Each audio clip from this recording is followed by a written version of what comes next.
देवयानीताई फरांदे यांनी जो मुद्दा उपस्थित केलेला आहे, मुळामध्ये माननीय सर्वोच्च न्यायालयाने जो आपल्याला आदेश दिलेला आहे त्या आदेशानुसार कुठल्याही प्रार्थना स्थळावर जे काही भोंगे आहेत त्या भोंग्यांची परवानगी घेतली पाहिजे। हे भोंगे रात्री 10 वाजेपासून सकाळी 6 वाजेपर्यंत बंद असले पाहिजेत।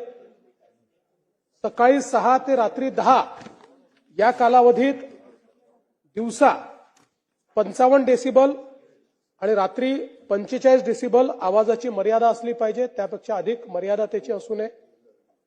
अशा प्रकारचे काही निर्देश आपल्याला देण्यात आलेले आहेत आणि या संदर्भात कायद्यानुसार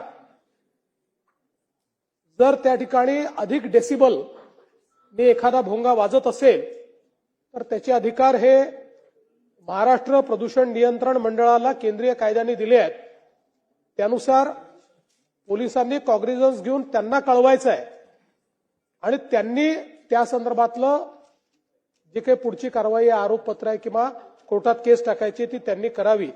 अशा प्रकारची आता कायद्याची परिस्थिती आहे। मुळामध्ये हे जरी खरं असलं तरी ज्या प्रकारे या सगळ्या गोष्टीचा अवलंब झाला पाहिजे हा होताना आपल्याला पाहायला मिळत नाही आणि म्हणून ज्या सूचना आम्ही या ठिकाणी निर्गमित करतो आहोत त्याच्यामध्ये कोणालाही सरसकट या ठिकाणी भोंग्यांची परवानगी देण्यात येणार नाही।